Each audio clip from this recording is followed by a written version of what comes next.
the heart and soul of their team, and they got 3 guys back there who are hurt. I don't know how that's going to affect the game. I don't know if this makes it into your presidential briefing books, but have you been following Deflategate? And do you have an opinion about whether the Patriots cheated? Well, here's what I know. The Patriots were going to beat the Colts regardless of what the footballs look like. The one thing I did not realize, and I'll bet most fans didn't, was that each team prepares its own footballs and brings them to the game. I don't think there's any other sport like that. So I'm assuming one of the things the NFL is going to be doing, just to avoid any of these controversies, is figuring out how the officials are in charge of the footballs from start to finish. But if it happened, do you think it's cheating? Well, I think that if you break the rules, then you break the rules. There's no real segue here, so I'll just go right into politics for a moment. You gave your State of the Union a couple of weeks ago. People noticed you had pep in your step. You were confident. Your critics say maybe a little cocky.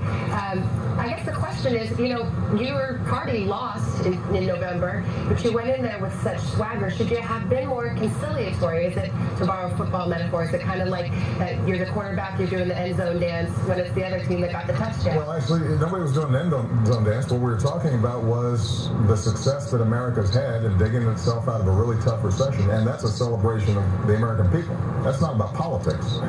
I was speaking about the fact that we've seen a faster drop in unemployment in the past year as we've seen in 30 years. We've seen that wages are actually starting to tick up again. We've seen housing recover, auto industry recover, energy production up, gas prices down. All those things are good for the American people, and that is worth us celebrating. And now we've got to build on it by moving forward and making sure that middle-class economics, one where it works for everybody, that ends up being something that hopefully both parties can embrace. The economy is doing better, but you laid out a bunch of proposals that cannot get through this Congress that is run by Republicans now. Isn't that kind of counterproductive? No, I disagree with that. I think Republicans believe that we should be building our infrastructure. The question is, how do we pay for it? That's a negotiation that we should have. I assume offering tax hikes, for the wealthy. That's something that couldn't even get through the Congress when it was run by Democrats. Savannah, my job is to present the right ideas. And if the Republicans think they've got a better idea, they should present them. But my job is not to trim my sails and not tell the American people what we should be doing, pretending somehow that we don't need better roads or we don't need more affordable college. One of the things I've learned over the last 6 years is that when I tell the American people very clearly what direction I think the country should go in, sometimes people change their minds, and even Republicans occasionally start agreeing with me, although sometimes a little bit later than I would like. If this were your fourth quarter, I guess it kind of is, how do you want to close this presidency? Well, what I'd like to see is not only that the economy continues to grow, but I also want to make sure that everybody's benefiting. And when you travel around the country, you see incredibly hard-working folks. They're doing the right thing. They're looking after their families, but they haven't seen as much wage and income growth as they should have, given how high the stock market's gone, how well corporate profits are doing. So if we can make sure that growth is coming from the middle class out, everybody's benefiting from the hard work they're putting in.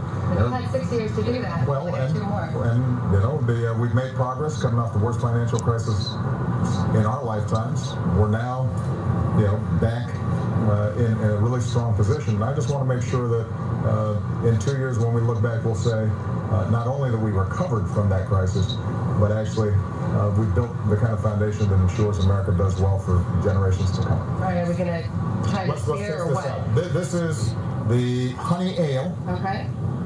Made from honey from Michelle's garden. That's how this originally came about. Somebody in the Navy mess figured out that you could make beer using honey. Okay. So let's taste it. All right. Well, it's been well reviewed. Okay. Has it? Okay. Yeah, absolutely. Let's see what you think. I'm going to take a tiny sip. Quick game of either or while we're having this beer. Football or basketball? I'm still a basketball guy, but I love football. Offense or defense? Always offense. Wings or chips or guac? Now that's tough. I'm going to go chips and guac. I'm a fanatic about guac. Hillary Clinton or Joe Biden? Love them both. I had to try. Thank you, Mr. President. Thank you so much. Enjoy the game. Savannah.